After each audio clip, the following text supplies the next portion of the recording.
What's up, everybody? Welcome back to the podcast season 2, first episode coming out of the gate, a guest episode. And I love Rachelle's energy. I love her movement in the world. I love how she moved from like a very pragmatic job function as a in the forensics field in the police department and moved into entrepreneurship and then started expanding really into music and alignment and intuition. And she talks about her journey through health as well, having a brain tumor. And we end the podcast, with a few potent minutes talking about advocacy of parental consent in the school system, especially in California, where her kids are going to school, and some of the movement she's making there and some of the things that she's been seeing in that space of. And we move into all different kinds of aspects. We talk about intuition and spirituality and stepping into that, and about how meditation can change your life. And I just feel like coming out of the gate in season 2, this was the perfect episode to launch with, because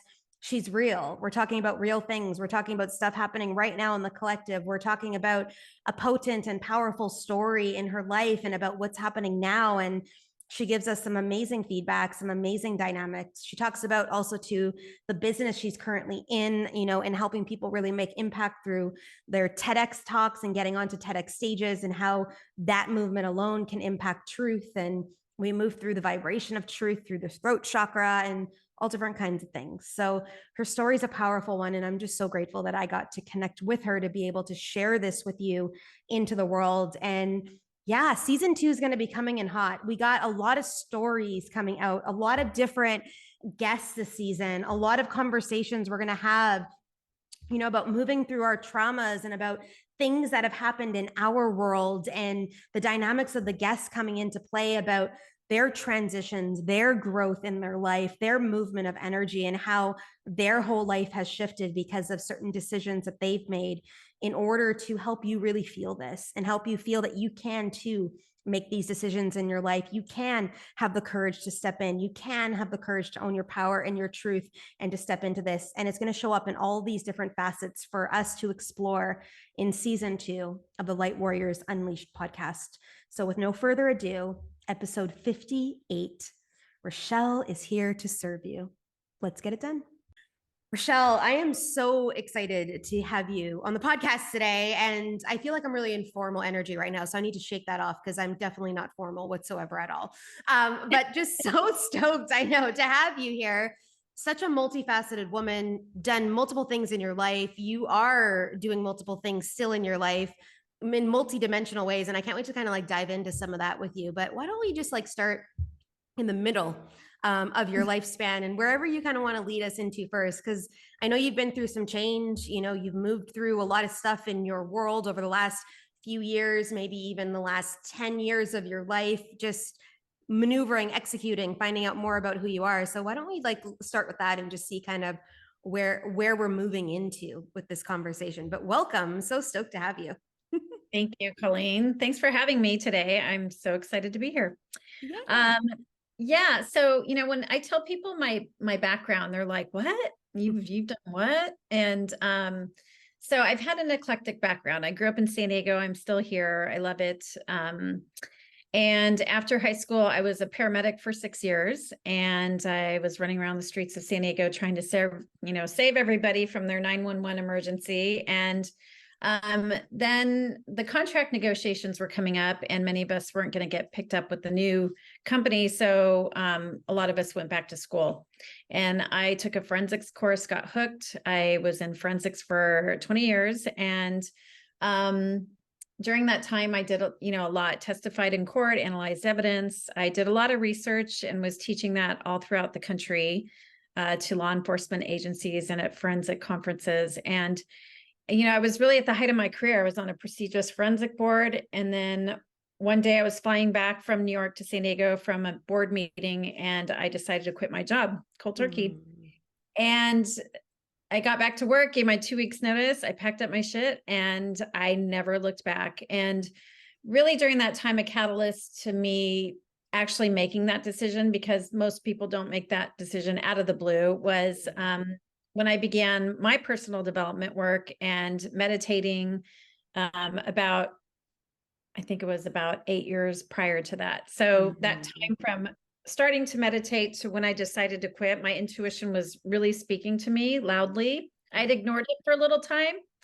It was, nudging at me like, Rachelle, there's more for you to do in this lifetime. And I wasn't listening until that flight when it was really screaming at me. So I listened and I didn't hesitate, and I quit my job and became an entrepreneur. And that's been about, gosh, 6 years now.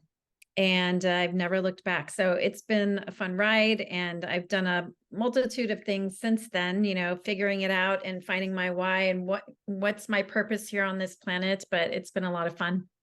Yeah, and I love this. I want to dissect a little bit of this because I think it's important. So forensic world, very pragmatic, very detail oriented, like because you're driving in information, like that's the main mode of how you show up in life. Like you're trying to discover what all this evidence means, how this moves. So it's a very logical place to be in, right? So how does this forensic life, this woman that lives in forensic, teaches forensics, is all in forensic, get to meditation? Like how did that show up in your world? Because it's almost like counter oppose, like if you think about it, because you're very scientific and although we can attest meditation to certain things, and I'm sure they can measure it from a scientific perspective of watching it, but it's kind of, especially the amount of years, like 14 years ago, it was kind of still an anomaly, we'll say. So like how did that show up in your life? I'm just curious to find out how that landed. Yeah.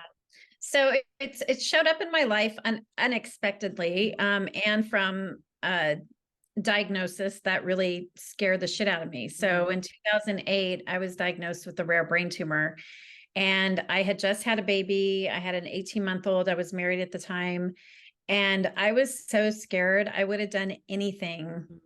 You told me to go eat frogs, I would have eaten frogs. Like I would have done anything to get rid of that thing growing in my head. I went down the dark rabbit holes of my kids won't know their mother, just the shit of the shit. And then I started doing things that I'd never done before. And that was really kind of my personal development awakening. I started doing visualizations and meditation and affirmations and, really trying a lot of different things. And that was, really when I just started doing it. And I didn't really, a lot of people, they'll say, I can't meditate, I can't quiet my mind. I had no choice. Like, it was like, I'm doing this. So it was a huge blessing. And that diagnosis was like one of the biggest gifts I've ever, received. And it really changed my life. So in many ways. It's such a powerful thing. And I don't know, because I know you're in the TED Talk world, and I know that's what you do from a living perspective in your consulting entrepreneurship journey. But did you ever see, I can't remember who it was, the TED Talk about the woman that had the brain tumor and how she talks about it was being the biggest gift of her life, was actually getting it. Do you know which talk that is? I don't know which Have you ever seen it? I think I have years ago, a long time ago. I've seen so many TEDx talks. Oh my God, I'm sure you have. This was a TED Talk. So this was like in the original time before like TEDx became TEDx, a thing, like the offshoot, right, of TED. But like, I'm going to link it up in the show notes because I think it's important, because it's like, and I'll send it over to you too to watch, because and I don't remember who it was, but I remember her saying that like her whole life changed after this brain tumor. And it's amazing. Obviously you're here today, so obviously you no longer have a brain tumor and you move through that energy, but the gift of being able to drop into this, and sometimes it happens in these traumatic ways that we're going through life, we're doing life, we're doing, and we're being the best human we can be, and all the things everyone tells us we need to be. And then all of a sudden something like this happens in your world, and you discover other dynamics to you that you then start to integrate in your world as a thing that you now don't know any different then. And then 8 years later, your intuition is screaming at you to make a choice and a change in life, and you can confidently step into that. I just think it's so powerful the way it all shows up. I know it is. And it's all divine timing. Like when you look back on things that have happened in your life, whether they're, really challenging times or struggles or a diagnosis, or like you always, at least for me, I look back and I just think all those things were just leading me to a better be better in my ways of being and, my personal development and growth and, just enjoy life more. I mean, I think we just get so caught up in the day to day and we lose focus on like that this life is meant to be fun, not, Yes. all about work and struggle and hard and, all that. Like, I think we lose that sometimes along the way when we get older and we got all these responsibilities. And so it really just, enlightened me in many ways. I love that you say this. I was on a call this morning and the woman says to me, we choose suffering as a human race. We choose it. There is duality that we can have this option, or all these options, but there's the option that seems to think that us as humans choose, and suffering is a really dominant word where I'm like, do I suffer? Am I suffering? Yeah, scarcity, lack, stress, anxiety, depression. Those are all suffering energies, meaning you are not aligned in the light. And I went, so this conversation this morning, literally this happened. And I went, oh my God, like this is such a something to consider. Like if we're stressed and if we're leaning into that, and if we're just doing life on the wheel, like the hamster wheel and moving it through, are we truly playing and in pleasure and living and in joy and in peace? And most people probably say no, because they're still chasing whatever. Totally. I have this app called Remindfulness. It's great. You can put it on your phone and you can customize a reminder in there for you. Yep. Or it has ones that it'll self-generate, but you can do it every 20 minutes, every hour, every 4 hours and you can put the start and end time. And I literally did this for a while where every hour it would pop up. Am I in contraction or expansion? It was just like a self-check every hour, just for that reason. Like you were saying, like, am I like feeling like I'm struggling or am I feeling joy and, flow and pleasure and fun? And so, yeah, but I mean, we've been conditioned a certain way. So we kind of have to rewire our ways. All of it has to, all of it has to be rewired. Like we literally drop, like now as babies, we drop in the purity of light, remembering the other side, remembering what we're here for, but we can't talk. Right. And then we get conditioned by our parents, environments, and all the things. And it's part of the process. Now, if we are birthing into awakened parents now, it's changing. The kids coming up are changing. Like you're watching to see like the kids being able to channel at 2 years old, like a past life of them playing the piano or light language or like the earth experience and what's really like you're watching it. You're seeing videos go on to Instagram and these kids because the parents are honoring it and awakened, right? Where we, in the age we grew up in, it's like our parents didn't know. They knew what they were taught by their parents. They knew what society was teaching them, and that's all that they knew. So it's not good or bad. It just is, right? And the mechanism of that. So like we in this age category, even in the 30s, like even if you think about your kids, who you were as a parent when they were first born to who you are today, a completely different woman. You would probably parent your kids differently, potentially, at that time. Now we can't obviously change anything. All we can change is moving forward. But in the awareness of now we're shedding, right? All of the things. They're our whole life. We're moving through that journey. Yeah, for sure. I think each generation, I want to hope that gets a little bit better with, We're starting to see it, I believe. Like, I really feel we're starting to see it. Like, and you're watching it happen. And, I'm 42 and I'm at that point in life where most people would be like, you can't have kids, like you're too old, and all the things. And I'm like, I got about 6 months ago, the drop-in came in. And as you know about me and most of the people listening, I live my life in intuition every single day. That's how I lead it. That's how I got to Costa Rica, the whole entire mechanism of stuff, right? And I was told by the universe or God, divine energy, you're going to be birthing 2 children into the world. And I was like, what? I thought I was over this. I did it, like, and I'm like, and I have these conversations sometimes. I'm always going to follow what I'm being guided because it's part of the contract. But I was like, for real? Like, what do you? And they're like, they need to be on earth through you because your light needs to be embedded in them to accelerate the light and the mission that they're going to be on. And then I started obviously seeing all these videos of these kids speaking light language and transitioning and moving energy and healing at the ages of 3 and 5. And I went, okay, I get it. I understand what I'm supposed to do. So When that's going to drop in, I don't know, but I know my body will be able to hold it. It's part of my mission on earth. I'll be able to serve. They won't be in the normal school system anyway, so it's not like it's like I'll be the 65-year-old mom at their 18, graduation or anything, because they won't be going to normal school. But yeah, it's kind of interesting, when we talk about the trauma responses and removing energy and paying attention and all that kind of thing. Like, we're all in it. We're all in it. For sure. Yeah. So let's talk about entrepreneurship. I think this is a powerful movement. So, like, you've been an employee most of your life. Your intuition says it's time to leave. You trust it and make a decision, and you now don't have a job any longer. So how does this all move through you? Like, I love these stories, because that's where our power comes in, and that's where our truth is aligned in. And they're like one of my favorite things to listen to. So please bless us. So I didn't realize it until I quit, but the universe and God had been creating synchronicities in my life to help me through that next chapter. Yeah. And about a year or so before I quit, I was at a personal development event here in San Diego. And I was sitting down by myself. I didn't know anybody. And this guy sat next to me. And I remember thinking, I need to get to know him. I don't know why, but I do, my intuition. And then I thought, I need to get his information and like stay in touch with him. And so we chatted a little bit. And then right before I quit my job, I saw on Facebook that he was at WeWork, which is a co-working space. I know of it. Yeah.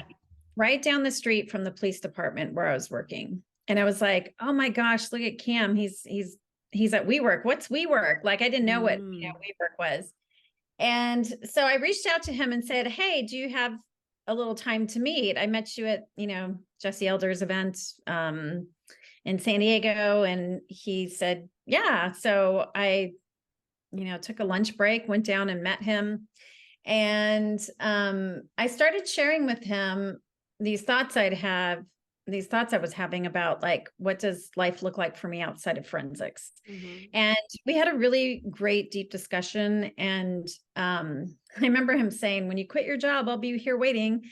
And he was. So when I quit my job, I thought, I've been in the 9-to-5 work-like atmosphere for 25, 30 years. So I need consistency, and that's just like what I was used to. Yeah. I don't think I would do shit if I was staying at home. Yeah. So I wanted to be in that atmosphere. So I got, a hot desk at WeWork, and I met Cam, and I would meet with him like once a week, and we'd talk about, my fears and excitement. And he was a huge, part of my support and growth during that time. And, I was around a bunch of 20-year-olds. I was 46, and I was around all these young entrepreneurs, but they inspired the fuck out of me because they were on a mission to create purpose-driven businesses, that really were in alignment with what they wanted to do. And it really was a huge time for me to figure it out. And that's where I met my first coach that I hired.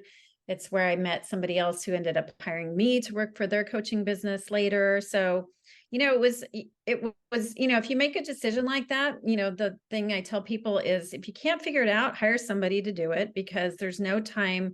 Don't try to figure it out yourself. You're going to waste time. And, you want to, start generating some income and start doing something to create that, start here, and that dream will, eventually expand into what it is that you truly want. So that's how it kind of all started. It was really actually a lot of fun being there.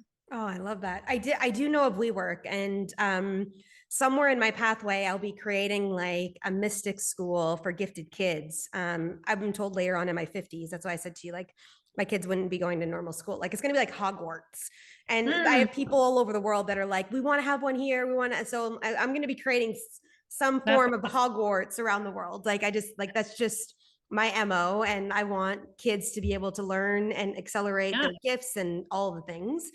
So I know of WeWork because they also have a school side to that. And I can't remember what it's called, but I was looking into that and the owner and how they created it like a few years ago, just to have an understanding. So a powerful place for collaboration, a powerful place for community to come together.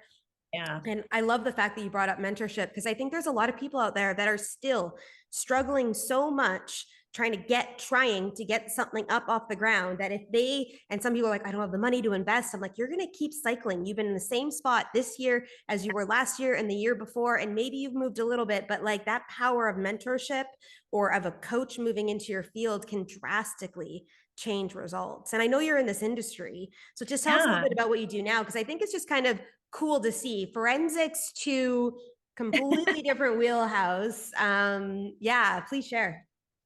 Yeah. And one thing I want to mention real quick too is, I got an intern at San Diego State University for free. She did my social media. She was creating content for me. It was part of her program that she had to do. So you can find help out there. There's a lot of help out there that you can find. But yeah, so when I was in forensics, I, was speaking a lot for about 7 years before I quit, and I was speaking at conferences. So I naturally gravitated towards speakers and speaking. I really liked it. I love to speak. I like supporting speakers. So I started doing, actually Cam, he hired me to do outreach for him to get on like speaking gigs. And so I started working for him, and then I started working for others. And that then changed into, doing some podcast outreach. And then also I met a guy at a emotional intelligence course here in San Diego. And he worked for a company here in San Diego who helped clients get on the TEDx stage. So I ended up going to work for them. And I've been doing that pretty much primarily since then. So for about a little over 4 years, I've been helping clients get clear on their idea for the TEDx stage, because TED and TEDx is all about ideas we're spreading. Yeah. And so that's primarily what I do. And then I'm also helping others advocate for a cause through music. So really sharing their story through a song, because songs really can connect us in a powerful way. And so it's kind of like storytelling idea on the TEDx stage and storytelling through music. I love this. And I know you're a musician. So do you still play in a band? Yes, I do. I have a band here in San Diego. We do cover tunes, 70s, 80s, mostly 80s music, because 80s music was just awesome. Yeah. And yeah, we have a lot of fun. It's all my friends I've known them since like middle school. So I've known them for a long time, and we just jam a couple times a month at dive bars, restaurants, and have a lot of fun. Which is important, I think. And obviously music is a self-expression for you too, right? So Yeah, it's a huge like yeah. outlet too. I mean, that's my play. That's like, I get to get all my guitars and like pack them up and go in my car and head over to a jam and like entertain people that are dancing and singing and having fun. And it's super fun. I love this, but it's also like a heart-centered fuel for you. So like outside of, let's say, the performance work and the gigs that you guys do, and that entertainment side, you also have a message that comes through your heart when it comes to the music you play and creating. And there's songs that you've created for certain things in the world, and I'd love for you to share that, because I think like and I think I told you this too, was I'm creating an album this year. Did I mention that to you? Oh, Oh, okay, yeah. So it's a light language, chanting, me and my drum. I also have like a rattle from the Bree tribe here, an indigenous tribe in Costa Rica that I ended up getting that was made in the tribe. And I'm using all the assets of like vocal range and stuff. I don't sing, okay? So I do not sing. I'm not a singer, but I can channel light language and channel chanting and creating an album that's called Becoming in the Jungle. And I actually have the first track. It's not mastered yet. It's in rough draft still, but it's called Into the Wild. And I still hear it. Like when I just got it last week and I'm still listening into it, but we figured out all the things. She's got we're about to get it mastered. The second track was recorded last week. We're doing another one on Friday. So like there's 11 coming out of this album, and I'm flowing within it. Like there's no words, there's just an energy. It's not like I plan it, like it's just in real time, but there's so much energy behind musicality and expression of music that you lead in this too. Like this is part of actually your soul's expansion on the earth to make movements through music. So I'd love for you to just share like what that means to you, what that feels like, and where it's leading you into now. Yeah. So, I've always been around music. When I was growing up at church, in high school, I sang and danced in the vocal ensemble. I took guitar lessons after high school. But it wasn't till my 40s where I started taking guitar lessons again. And my guitar instructor's like, you should write some music. And I was like, I don't know how to write music. What are you talking about? And he kept asking and asking. And finally I was like, okay, I'm going to get Mark off my fucking back and I'm going to write a song. And so I wrote a song and it actually was, I thought it was pretty good. And then so that kind of like opened up my world to songwriting. And it wasn't until after in 2017 my sister died from colon cancer at the young age of 48. And when she passed away, I was devastated. Like she was really close to me. She'd been battling it for about 2.5 years. And the day after she passed away, I wrote a song about her cancer journey. And it was just really me channeling my grief, loss. It was cathartic for me. Songwriting is just so much because you really take some of the really like pivotal moments of your life and you create something beautiful out of it. And so I used that song. We actually sang it at her celebration of life, me and my guitar instructor. And then I used that to create a lyric video. And I put in there pictures of her, the lyrics to the song, and I sent it cold pitch emails to every colon cancer foundation group I could find. And I said, just share. Can you share this so we can bring awareness? People can take better care of their health. A lot of people skip their colonoscopies and screenings. And, we can look at health things in very different ways. Like I truly believe we can heal ourselves and our bodies and things, but sometimes people need another avenue to wake up like me. Like I had a diagnosis and it was those conventional Western medicine that helped me start into like meditating and all the personal development stuff. So, as a result of me doing like the cold outreach, the Colon Cancer Foundation asked me to perform at their, fundraiser, virtual concert.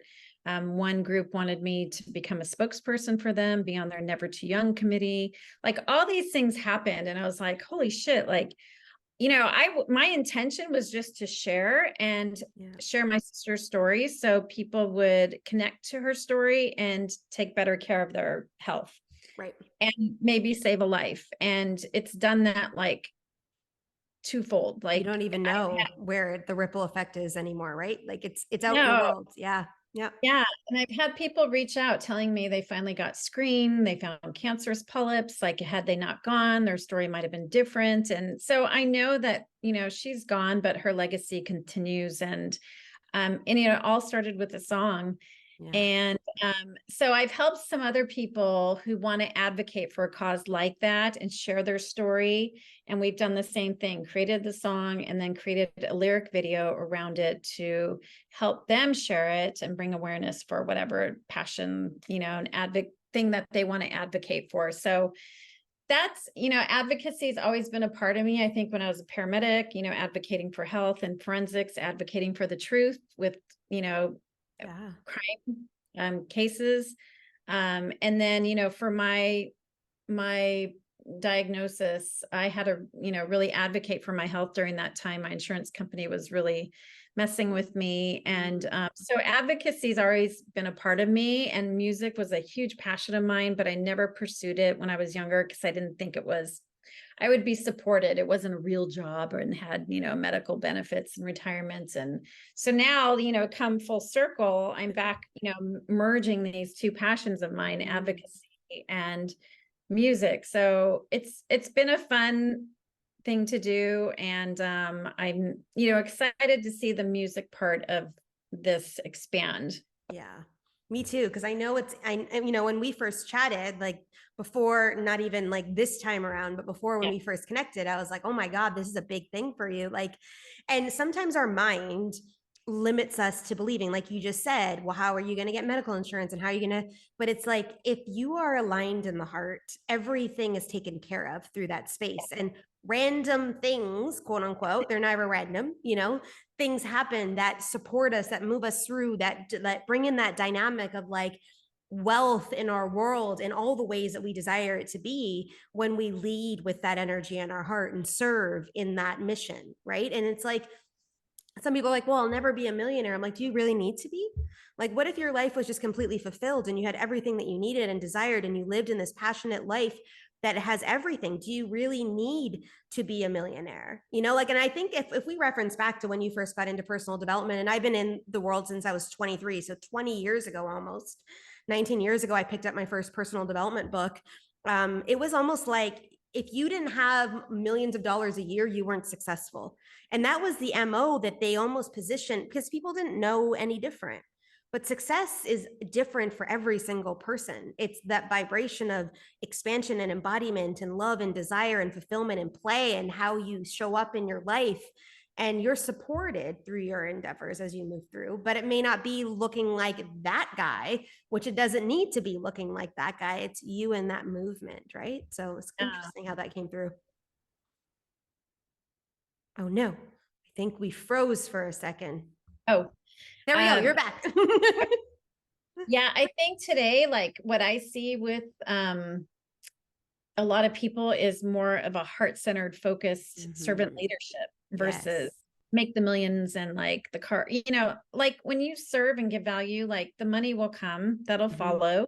Yeah. But I see more of that now, like passion, purpose, you know, businesses and like really things to create impact in the world. And that's why I really enjoy doing TEDx, because it's a global stage. People can get on there. If your talk goes viral, you're going to impact millions of people. And, you know, you're using one of your most powerful tools, your voice. Yeah. And, you know, I think that's what God was telling me. It's like, you've got more to do in this life. And that's really to help others create an impact as well. And I love this. And you're doing it in multiple ways. Like, you're helping others be able to step in. And I speak to truth all the time. It's like ownership of truth right here through the, you know, throat chakra, right here through the vocal cords. And you do that through the work of TEDx, but you also do that through the work of your music, which I think is an imperative dynamic too. And I got you frozen again, but could you hear me when I was saying that?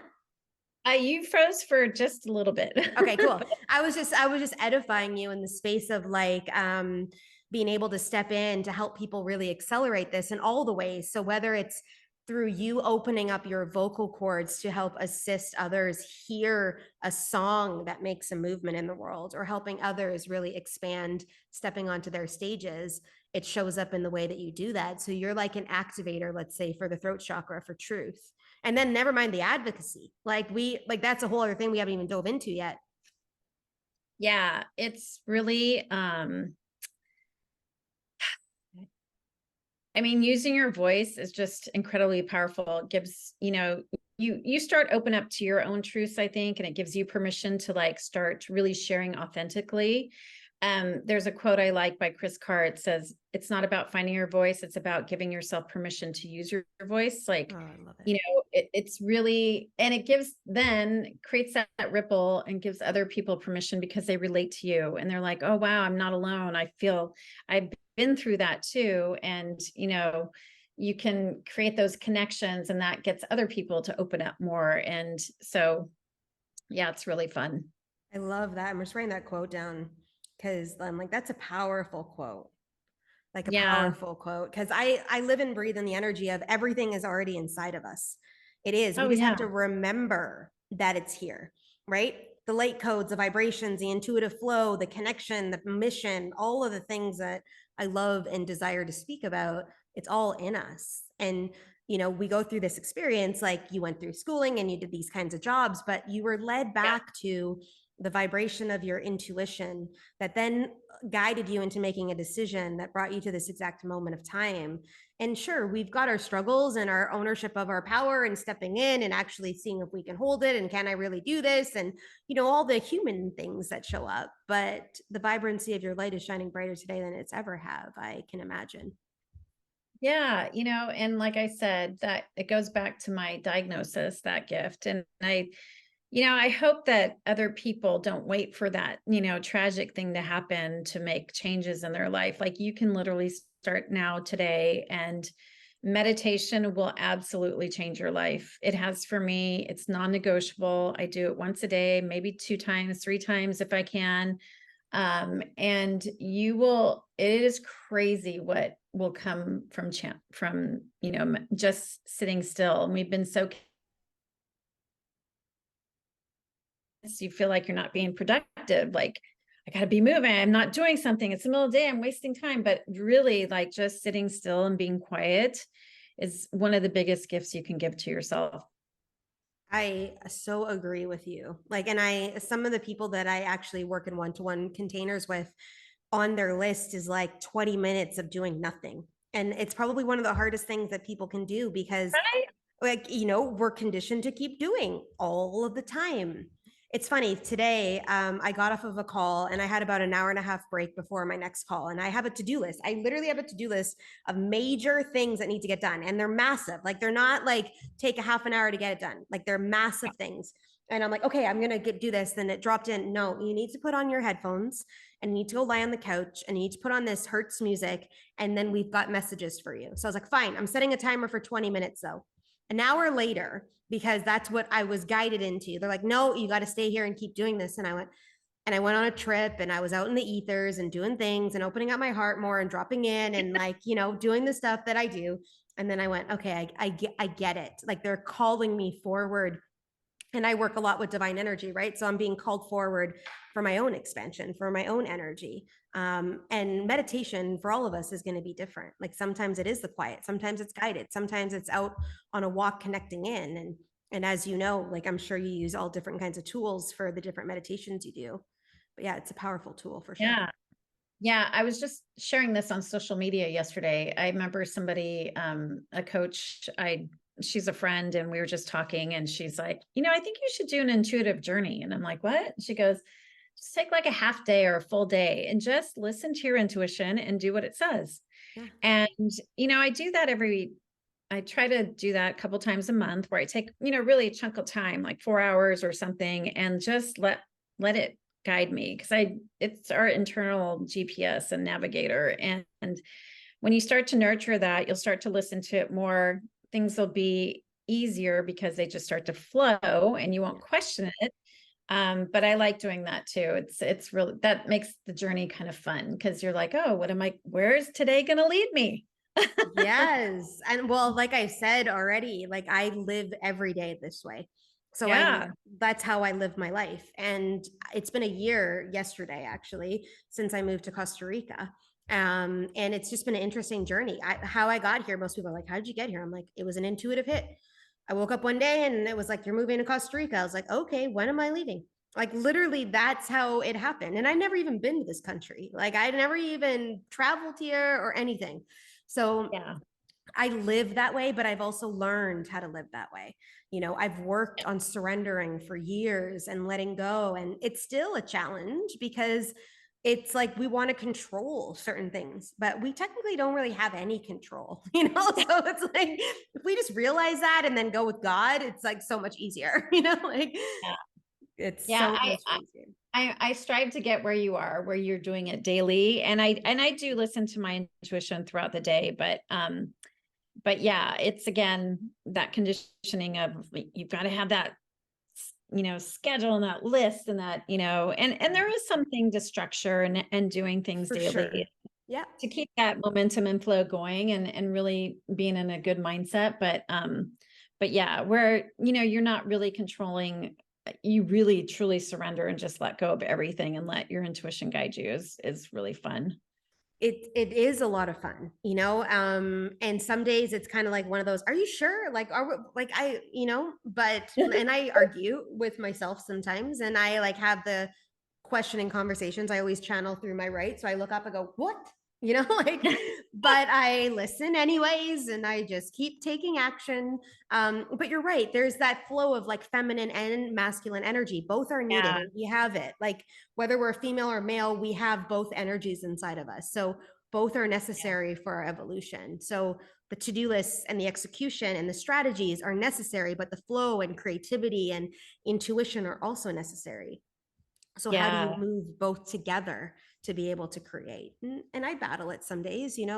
I love Monday nights because I have a call with my coach, and I always have homework that gets done an hour before my call, because I'm accountable to a certain time that it needs to get finished. Like today it's on my list. I'm like, okay, I can create 4 landing pages before my 5 o'clock call. I can do this, and I can, because I drive towards an actual mechanism this way. And if I'm not completed the whole thing by the time we're done, whatever, it's all good, but I'll get most of the infrastructure done before the call happens, So it's like, I thrive that way and I work within that, but it's also too understanding where did they both fit and how do we move with both energies?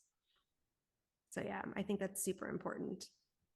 And I know you're going to make a fabulous comment to this, but apparently our internet is loving the fact that we're talking about this today. The internet's loving us today and allowing us to freeze and stuff. But yeah, did you want to speak to the masculine, feminine stuff? Because I just want to make sure I pass you the mic on that.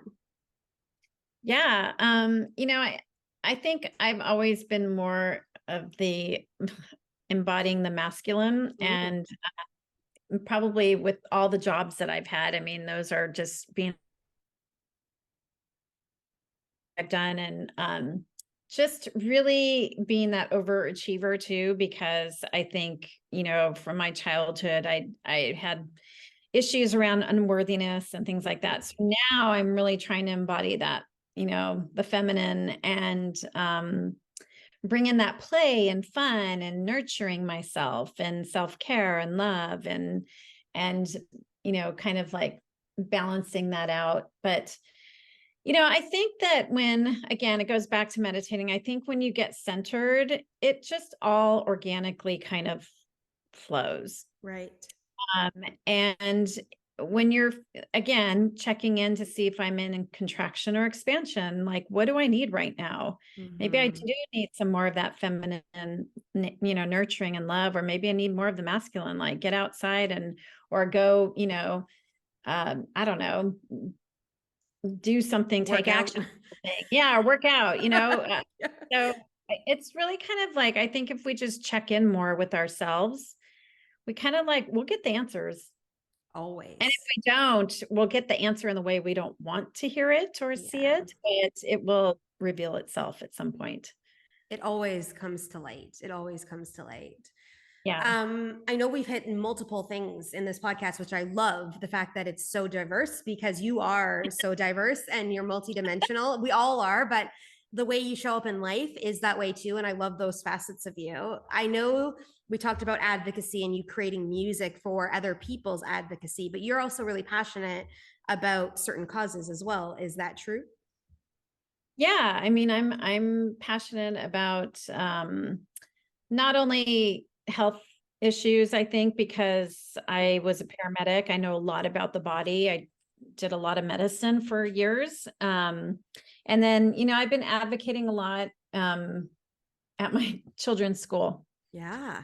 So I've been advocating a lot around transparency for parents and parental rights, because we've had a lot of issues in our school district with them teaching stuff to our kids and the parents don't know about it. And I'm not okay with that. So I've been a big parent advocate since probably COVID hit, when my kids had distance learning and they were sitting at home here at the desks being taught. And I started listening to what they were teaching them. And I was like, that's kind of weird. Like, why are they teaching that? Or maybe framing it in a certain way. And so I just started listening more, looking more, getting into my kids' work and seeing what they were being taught, and, some things I was not okay with. So I've been kind of a big mouth at the district. No, and I want to speak to this. I think this is important. And I love that this is a part of you, because I'm watching and I hang out with a lot of I push boundaries. I'm a rebel. And I also am a rebel for truth, though. So it's not like I'm just rebelling to be a rebel. Like, I'm a rebel for truth. And I hang out with a lot of people that are this way. So a lot of the moms in my life and a lot of the fathers in my life and a lot of the people that I'm associated with are speaking into this wheelhouse and realm, not just of this, but in all the things. But this is a pertinent one. We're watching this happen, that they're, and I talk about this a lot, like the school system conditions us, right? They teach us what it wants to teach us so that we can come out of the school system and listen and be controlled in whatever mechanism the governmental systems or the elitists want us to have. Like that's what it is. It's part of, they own the infrastructure, they create the, you know, the syllabuses and the whatever it is that they're following, and they say, this is what we want them to learn. Now, back in the 80s and 90s, or even in the 70s, it was less diluted. We had more freedom. We talked more about different things, but they've tightened that rope a lot over the years. And now they're teaching these things into the school system that are crazy that we're leading into. So I want to talk about this because I think it's important. And I love that you're like the mom out there and that you got the ear on it, because there's some parents out here right now, even listening to this, that have not even looked at what their kids are actually learning in school. And I think that this is important to talk about. Yeah. Yeah. I started looking at just the syllabus. Like the teacher gives out a syllabus at the beginning of the year and says, this is what I'm teaching your child. And I started looking at the books after I'd heard a parent speak at a board meeting. So I listened to this parent speak, and she was reading content from what was read to her child. And I was like, what? Yeah. Like, I couldn't believe it. And I looked in my son's backpack that night, and that book was in his bag. Yeah. I had no idea. And the book had already been read out to him out loud, and it was completely inappropriate. You know, the school has rules to, you know, if they share a PG-13 movie, you have to get parent permission to show the movie to your child. But this inappropriate content that they're sharing that is not age appropriate is being shared without a parent knowing. So regardless whether you think this book or this curriculum is appropriate or not for a child, it doesn't matter. Yeah. It's about transparency, and it's about, you know, me having a say into what is being taught to my child, because I do have some constitutional rights with certain topics, especially around human sexuality. Yeah. So yeah, that's when it kind of like really opened my eyes, and I started going to the board meetings, and I started listening to parents, and then it just opened up my eyes to, like, it's not just curriculum, it's, you know, how the schools are spending their money. It was, you know, stuff around the lockdowns that they had. It was, you know, it's their policies and procedures and not following them. There were so many things that were going on that were wrong. And so, you know, there's a bunch of parents that have been getting together since COVID, and we actually came together and created a watchdog group organization for the district, so that we can bring these issues to the public and they're aware of it. Because a lot of, like you said, to what their child is being taught. Yeah. And, you know, I've seen it with some friends who say their child just one day all of a sudden said, I'm this, or I'm doing this. And they're like, what, where's this coming from? And they hadn't really been paying attention as to what was being taught to their child. And I just heard a speaker, we had a speaker come Friday, and she talked about herd behavior. And it's really interesting about herds. Yeah. And it kind of is really relevant to what they're teaching children right now, that group thinking. Yeah. Like, you all should think the same way. Yeah. And no critical thinking skills. Yeah. And we're not going to teach you to be sovereign beings, because we want to control you. So there's to me, a lot of the push behind a lot of stuff, to me, I feel is control. And I'm not okay with that. I'm not okay with you messing around with children who are young and, you know, grooming or indoctrinating their minds without being transparent and letting parents know, like, what it is you're teaching our children. So yeah, I've been pretty outspoken, and I've gotten backlash from it, and it's not fun. But I feel like I can't stay silent on it. No. Well, and your voice activation, right? So we think about the work that you actually do. This is the vessel of truth. So like it's part of your whole mechanism in the world and all the facets that you lean into. So I honor that. And as a non-parent, you know, I still want to thank you in the space of, like, because yeah, you're in the state of California. And some people may be like, oh my God, she's in California. Of course she needs to, because California is all like, what, way the fuck off. But this is happening everywhere in the It United is. States.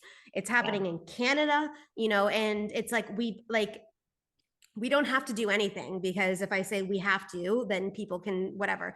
But there's a choice that needs to happen right now, that we are going down rabbit holes. And if we continue to let this happen, we're going to be down in the dark. Like, our kids are going to come out of this mechanism complete. Like, how are we going to help them move through this when they're identifying as furries and like crazy things that are happening in the world, where this isn't an actual movement? Like, it's like they don't even know what this means. Like, and it's like, yeah, I'm really passionate, as you can tell. And I'm holding back a little bit, because I just gonna hold back a little bit, because I'm just being told, you need to rein this in. And I'm like, okay, I'll rein it in, but it's warranted, and I just want to make sure that you feel that, like, continuing to push the barrier forward and create a community to help this is only going to help move the change forward. And they want us to keep quiet, right?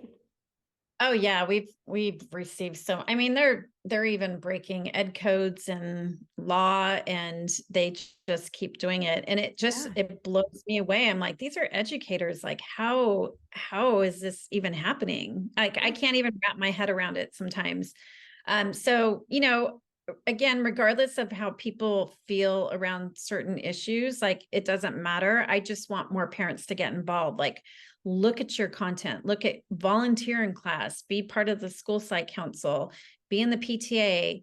If you don't like it, pull your kid out, homeschool them, like, there's so many other options. A lot of kids are going to private school or homeschool here in California, because people have seen like what's happening. So what you want to create in the future is amazing, because I just think if our kids were taught certain things, I did as a parent, I taught my kids certain things when they were younger. But if across the board, kids were just taught self-care, self-love, meditation, just those things, our world would be completely different. Yeah. And it starts there. So that's why I think that because if we look at the elitist agenda, like, as a whole, if they can get to them early, then they can condition them early to be in their control. And then they won't, just like you said, the herd mentality, they won't have individuals stepping up in the sovereignty that we're holding right now, the conspiracy theorists, the warriors out there, the ones battling. And we're in community together that is an edge. Lions, not sheep, like, we are a lion in the world, moving energy through, and we are around others that desire that kind of life too. So if they can get them young, then maybe there won't be any more lions in 50 years, and they will have complete control over the mechanism. But we're stepping in and proving this is the time to actually be able to dismantle these infrastructures. And it's going to take some grit, and it's going to take some courage, and it's going to take people speaking up, and it's going to take we're going to get the hate. It's going to come. We're going to get the people, saying you're channeling demons and you're blah, blah, blah. Like, that's what happened to me.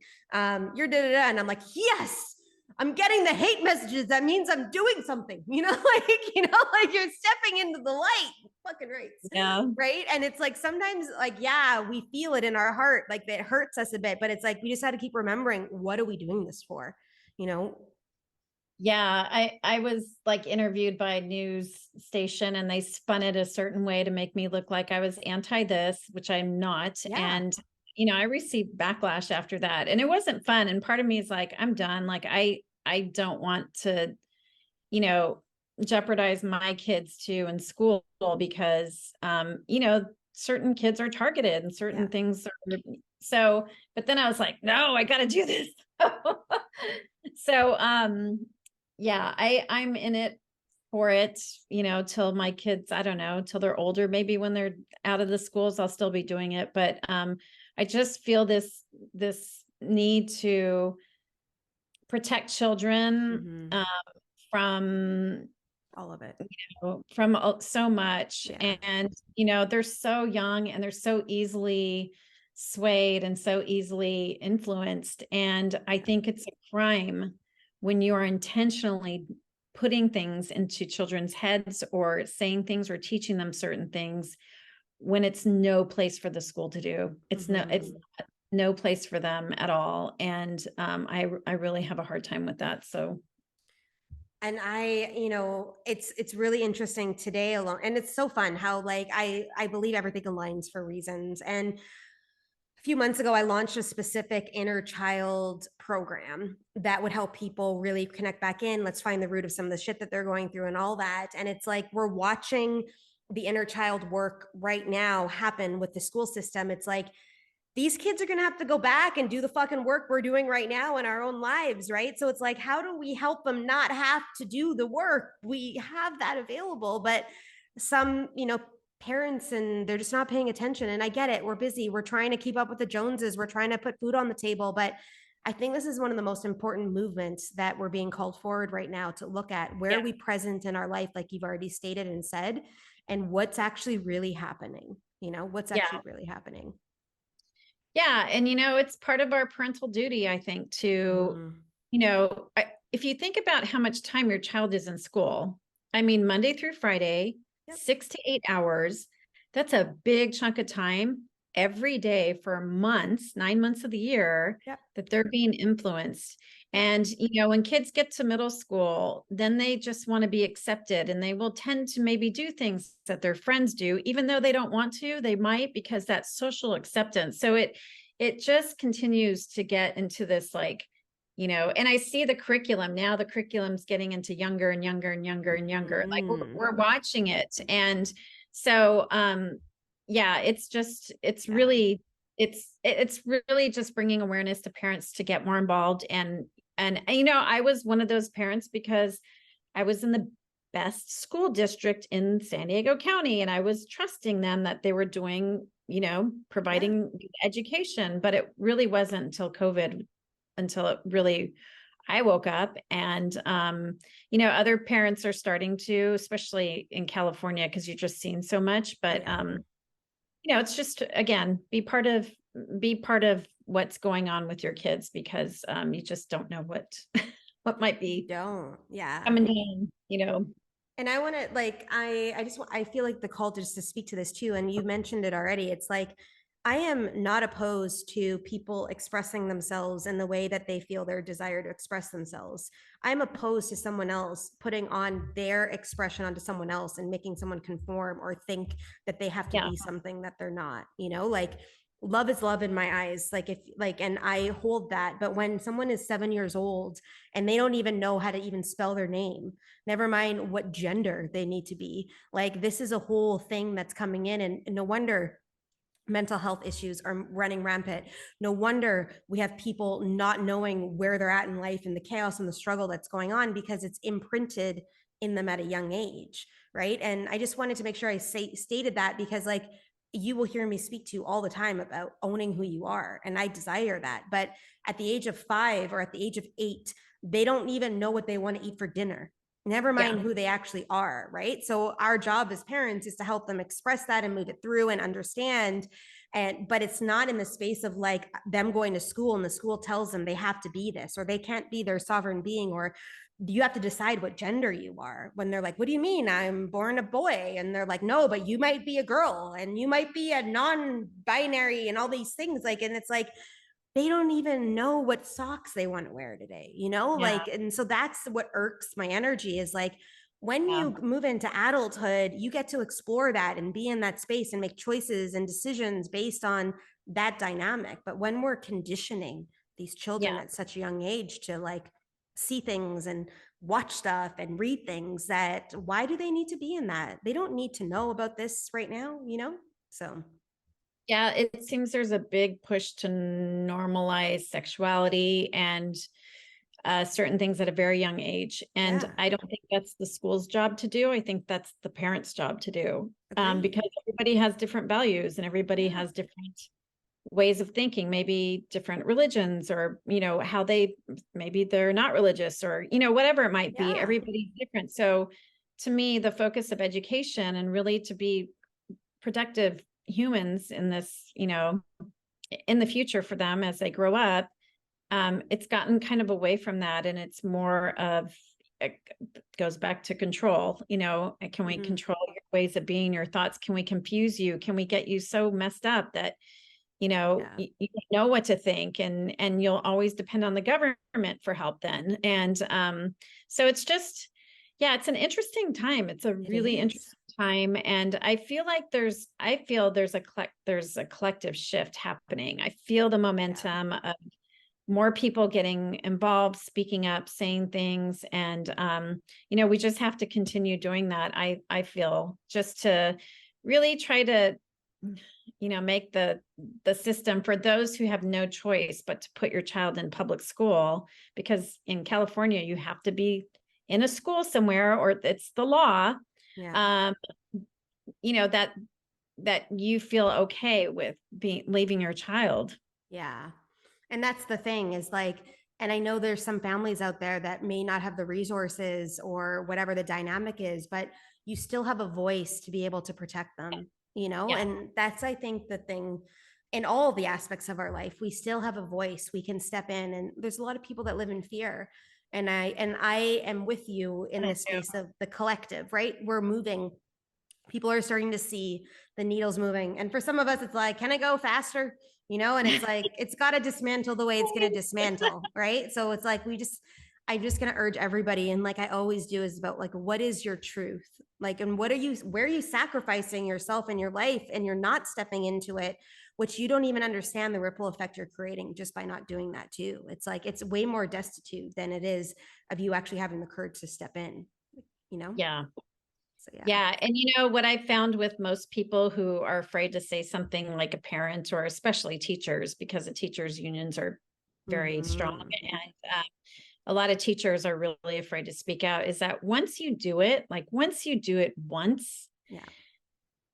you feel so empowered, and it shifts a lot for you. And then you'll start to do more and more and more. And then, um, before you know it, you're going to be standing in front of a group of people advocating for something. So, it just takes that step to just really lean into it. And if your body and everything in you is calling you to do it, listen. Yeah. Like, your voice might be the one that changes everything for, a school district or whatever it might be.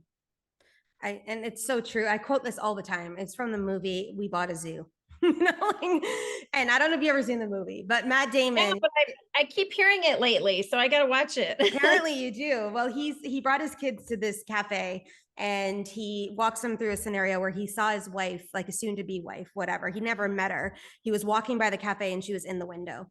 And he says to them, it's about 10 seconds of courage. So he walked in the door and he started talking to her. And then obviously they started dating and got married. And that's how the kids came to life in the movie. But it's like, I just always remember this. It's the 10 seconds of courage for you to speak out, for you to step in. And you're not the only one. I have a rebellion energy, and throughout all of the COVID stuff, I was not participating in any of the protocols because I was like, these don't make any fucking sense. Okay. So I am not doing this. So I would go to the grocery store, and I lived in a smaller town at the time. And I would not wear a mask because I refused to wear masks anywhere. And I'd walk in and I'd be the only one in the grocery store not wearing a mask. Now I hold a certain level of power. So I didn't get chastised. No one commented or anything because I held an integrity in that space that I was right for me. And I don't care if you guys are all in masks doing your thing. Like, you have a great time, whatever makes sense for you. But I had a man walk up to me and he said to me, because of you, I've taken off my mask. And I went, one light, right? One person holding a truth, that, because this was my truth and I held it, and I didn't allow myself to go down into a certain level because that wasn't my truth. I wasn't going to do this. And yeah, people whispered behind my back, but I didn't care. I was like, I'm holding this. So it's that one light, the one light stepping into the space and lighting other lights. It's like, you don't know who's watching. You don't know who needs to hear it. You don't know what it's going to be when that flame starts to move through someone else that then could ignite a big fire that actually makes change in the world. So yeah. And like I said, I know you see it and feel it, but there is a movement right now, and it's growing. And so we just need to keep going, and it'll on its own start to collect and gather, more people, because it's just that awareness. Totally agree with you. Well, Yeah. our hour's almost up, which is actually kind of fun. Like, we've moved into all different places. And I think this potency Yeah. that we're ending off on is like an important energy. But I'd love to pass you the baton, Rachelle, and just like what's on your heart today to share with like the listeners. They've gotten to this far in the podcast. They're all in. They love us. Obviously, they're going to be able to connect with you. All your details are in the show notes. And if they're interested in the TED side and the business structure, or they have an advocacy they want to step into and hire you to get a song written for some kind of cause in their world, they can contact you through all of the show notes and stuff. But I'd love to just pass you the baton to be like, how do we conclude this? How do we move through this energy? What's on your heart today to share? I would say every Sunday, and you're probably familiar with this because you're in the Lions Not Sheep group, but Sundays prep week is kind of like prep time. I take a little time to prep for the week. And I asked myself, if this was my last week on this planet, what would I do differently? Mm-hmm. So I want people to really think about, ask yourself that, like, if you didn't have tomorrow or next week, what would you do differently this week? And just take action. It's not the law, a mentor once told me, it's not the law of attraction, it's the law of traction. And so taking those steps you've been wanting to do, just do it. And that will create the momentum to open up the channels to whatever it's going to lead you to. So I just, with everything I've been through and my diagnosis and things, like, I just want people to take that action in their life and really go find out what it is. If you're not happy right now with your job, relationship, whatever it might be, is just take that baby step. Another mentor said, inch by inch is a cinch, yard by yard is hard. It just takes baby steps, the micro to lead to the macro. Yes. And it is like, I read a book once years and years ago. So I started personal development when I was 23 years old. So like 19 years, I said, and it was like, what was the book called? Oh my God, how come I can never remember this book? I always remember it, but it's like the small actions are leading us to the big results. Right. And it's like, oh my, how I always remember this book. Apparently I'm not supposed to quote it today, but that's okay. But it's the exact same thing that you just said. It's about really setting up the energy that way and moving through life like that. I love that you brought that forward. Yeah, so cool. Yeah. I'm grateful, like really grateful that you opened up your heart today to share with us all these different dynamics, dimensions to who you are and the movement of your life. And I just want to ask you one last question before we end off. Like, what do we expect next from you? Like, where are you headed in this next phase of your world over the next, I don't know, short period, long period, whatever you decide to share from? I think if I look at my future self now, it's definitely going to have more music in it. There was a song that was recently released by Oliver Anthony. Did you? Yes. Okay.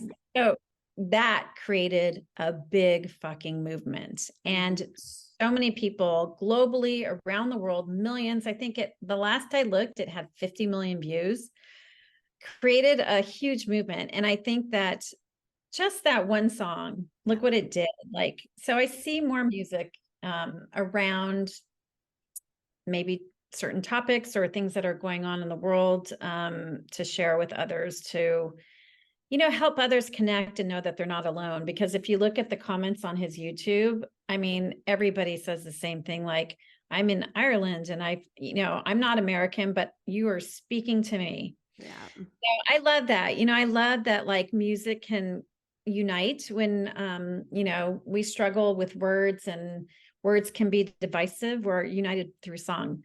So I see more music in the future for me, a lot of more songwriting, and I got my songwriting stuff right there that I I see that for you too. And I know when we first talked, I said that to you as well. Like, I know. I really do. There's power in it for you. Like, your music ability has been gifted to you for reasons. And it's like, it's really honoring that in all of us. Like, where in your life are you not fully stepping into the things that actually really rock your soul? Like, it's there, that next movement and mechanism. And it takes sometimes someone to do something for us that we're like, oh shit, like Oliver bringing that light in, and you're like, I could have done that. I could have had that, and it's like, shit, like, and now it's like an accelerator, right? It's now moving through, but yeah, I can't wait to see what you develop. Yeah. And I appreciate when we chatted that one day, your advice on, sharing more in that area, because I'm going to start doing that. So I appreciate you really just tapping into that and seeing it right away. That's why you're so gifted. Oh, thank you. No, I'm grateful that you leaned in that way too. Like, sometimes I think the hardest part is us being vulnerable and stepping in to be seen. So I honor that. And thank you so much for all the messages you shared today. Someone's getting something from this podcast. And I always encourage everybody, like, tag us on Instagram, send us a DM, let us know what you took from this. If you want to get into certain dynamics, or if you want to ask, Rachelle, about how you could step in maybe to serving in your communities and stuff, like, and I know you're open to this as well, but we're open to hear about it. Like, this podcast only becomes what we make it become, and I can share it out and we can share it out, but it's like there's other people that need to hear it. So we're always encouraging everyone to, like, tag us, share it, send it to a friend, whoever needs to hear it. Just trust yourself that way and help the light move through more into the world. So Yeah, for sure. yeah. So Rachelle, thank you so much for all the juiciness today. And yeah, if you guys want to connect with her, info's in the show notes, and we'll see you guys all again on the next episode. Right? That was fucking powerful. That's all I have to say. Like, I love the way Rachelle stepped in to share all these aspects to who she is, the energy of how she leads the world, the energy in which she shares in the mechanism of her light into the world. And I actually really look forward to seeing what happens next for her, how she steps into this. So if you are feeling inclined to potentially step in to help advocate for your kids in your school system, and you desire to learn more about that, please send her a DM. Like I said, all of her contact details are in the show notes. She's open to this conversation. If you are looking to maybe make impact through TEDx speaking and you want to chat with her about that too and what that looks like, please send her a message. And like I always say, and I said at the end of this podcast, help us spread the word. Tag us, share this, give us reviews, step into the space. Let us get access to more people to step into this mechanism with us, because it's needed now. The light, these conversations, the stories coming out of these people showing up as guests on the podcast to help serve the world are needed right now. And we need your help. So we'll see you guys all in the next episode. And thanks again for being here.